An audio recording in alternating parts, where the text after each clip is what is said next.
सबको समझ में आता है। कोई साधु महात्मा ऐसा बताओ जो जाते ही कुछ ले दे के और छू या कुछ ऐसा कर दे कि हम ठीक हो जाएं। हम भगवान प्रसन्न हो जाएं तो जेल ही मांग रहे हैं, सजा ही मांग रहे हैं। अगर वो नहीं दे रहे कृपा करके तो अश्रद्धा हो रही है। एक बार मांग। अब आपकी मांग क्या हो सकती है? भगवान का प्रेम, भगवान का साक्षात्कार, जीवन मुक्त होने के लिए ज्ञान। ये मांग तो की नहीं, जेल ही की तो मांग की, इसी माया जेल की मांग कि मुझे ये मिल जाए, मुझे ये मिल जाए, मुझे ये मिल जाए। अगर हमारे प्रभु तुम्हें नहीं दे रहे कि इतने में ही फंसे हुए हो तो तुम्हें अश्रद्धा हो गई, तुम्हारा चिंतन नकारात्मक हो गया।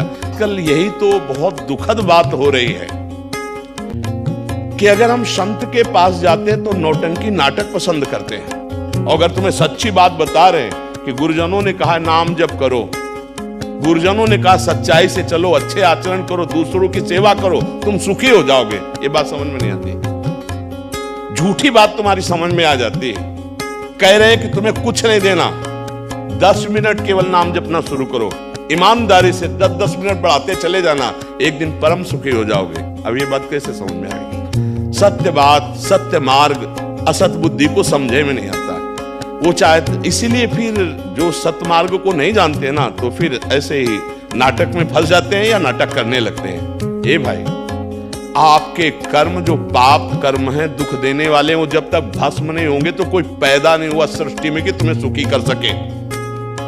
उस पाप कर्म को नष्ट करने के लिए भगवान का नाम विराजमान। सब गुरुजनों की वाणी पढ़ के देखा है, सब ने यही जय घोष किया है कि नाम नाम नाम पकड़ लो, नाम से मंगल होगा। और जीवन भर उसी का गुरुजनों की कृपा से अनुष्ठान होता रहे। इसलिए हर प्रश्न का उत्तर नाम है। अगर नाम तुम्हारे जीवन में नहीं तो तुम अधूरे हो। चाहे जितना ज्ञान बोल लो, माया की चाल को नहीं पहचान पाओगे, माया की फांसी को नहीं काट पाओगे। अगर नाम में निष्ठा हो गई तो कुछ भी हो, एक अद्भुत आनंद, एक अद्भुत बाहरी विपत्तियां उसे छू नहीं सकती। परमानंद की बाढ़ आ जाती है। सत्य मार्ग ढकता चला जा रहा है। सत्य मार्ग पकड़ने वाले बहुत कम लोग हैं, सत्य बात सुनने वाले बहुत कम लोग हैं। सबको ये चाहिए कुछ ले दे के हमारा काम हम करें, पापाचरण हम भोगे विषय, और तुम सिद्ध तभी माने जाओगे कि हमको कुछ जंतुर बांधो कि मैं सदैव सुखी रहूं। अगर इस सृष्टि में ऐसा होता तो हम आपको बता देते कि शास्त्रों में विधान, लेकिन कहीं नहीं है, कहीं नहीं विधान है। विधान है तुम जैसा करोगे तुम्हें भोगना पड़ेगा, तुम जैसा करोगे वही तुम्हें भोगना पड़ेगा। तो क्या करो? राम कृष्ण हरि, जो भी नाम तुम्हें प्रिय हो, जो गुरुदेव ने तुम्हें नाम दिया है उसे पकड़ लो, सुखी हो जाओगे। इस संसार समुद्र से पार होने के लिए नाम नौका है, नाम जहाज है। अगर इसको पकड़ लिए तो तर गए, ना पकड़ो तो फिर जो भोग बदा है उसको भोगो जा करके। कहीं किसी की ताकत नहीं कि छू मंतर कर दे और तुम सुखी हो जाओ। ये अपने लोग बचपन से बाबा जी हैं इस मार्ग के, खूब मतलब गुरु कृपा से बड़े बड़े सिद्ध महापुरुषों के दर्शन में कभी ऐसा नहीं बताया उन्होंने। जब उनसे प्रश्न हुआ तो उन्होंने कहा ऐसे ऐसे साधन करो, इस साधना से तुम इस विकार पर विजय प्राप्त कर लोगे।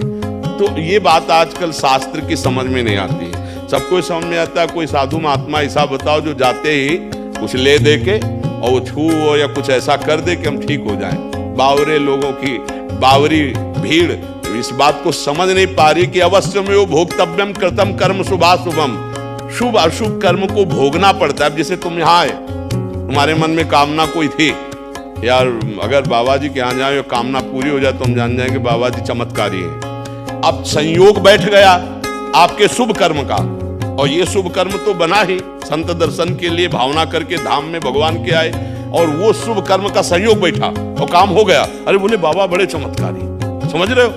अब शुभ कर्म का संयोग खत्म, आपने कामना की, बोले कोई काम तो बना नहीं, गए तो थे, काम नहीं बना क्योंकि वो अशुभ कर्म। इस सच्चाई को समझ लो तो तुम पाखंड से बच जाओगे, दम्भ से बच जाओगे। हे, हम बिल्कुल आपसे प्रार्थना करके बात कर रहे हैं। भगवान के पिता दशरथ जी से एक अपराध बन गया, श्रवण कुमार को शब्द वेधी बाण से मार दिया। उन्होंने उस कर्म का फल निश्चित किया कि जैसे मैं पुत्र वियोग से मर रहा हूं ऐसे तुम भी प्राण त्यागोगे। तो भगवान पुत्र रूप में अवतरित हुए, पर वो विधान पूरा का पूरा सुरक्षित रहा। भगवान के वियोग में हा राम कहते दशरथ जी प्राण त्यागे नहीं। अब ये लीला का क्या मतलब है? कोई वशिष्ठ जी से बढ़कर ज्ञानी महात्मा है क्या? त्रिकालज्ञ हैं, वो छूछा कुछ कर देते नहीं। अवश्य में भोक्तव्यम कृतम कर्म शुभाशुभ। हाँ, भगवान का भजन करते शरीर छूटा तो भगवान की प्राप्ति हो जाएगी। यहाँ के सुख दुख मिटाने के लिए प्रयास मत करो। जैसे बिना चाहे दुख आ रहा है, कोई नहीं चाहता, ऐसे बिना चाहे सुख आ जाएगा। नाम जप करो भगवत प्राप्ति के लिए, नाम जप करो दुख की जड़ मिटा देने के लिए। ये छोटी छोटी पत्तियां डाले काटने के लिए नहीं, जड़ से दुख वृक्ष नष्ट हो जाएगा, जड़ से परमानंद की ऐसी मूल उत्पत्ति होगी, तुम निहाल हो जाओगे, मस्त हो जाओगे। बस नाम पकड़ना। अब ये नाम पकड़ना कोई खिलवाड़ थोड़ी, देखो नाम जप करके थोड़ी देर में मन भुला देता है नाम को। अगर नाम पकड़ लो तो विश्वास मानो, परम सुख। परम सुख का मतलब ये नहीं कि तुम्हारे आगे चेक आ जाएगी, तुम्हारे आगे सांसारिक भोग आ जाएं, ये तो बहुत छोटी बात है। तुम दुख सुख सहना सीख जाओगे।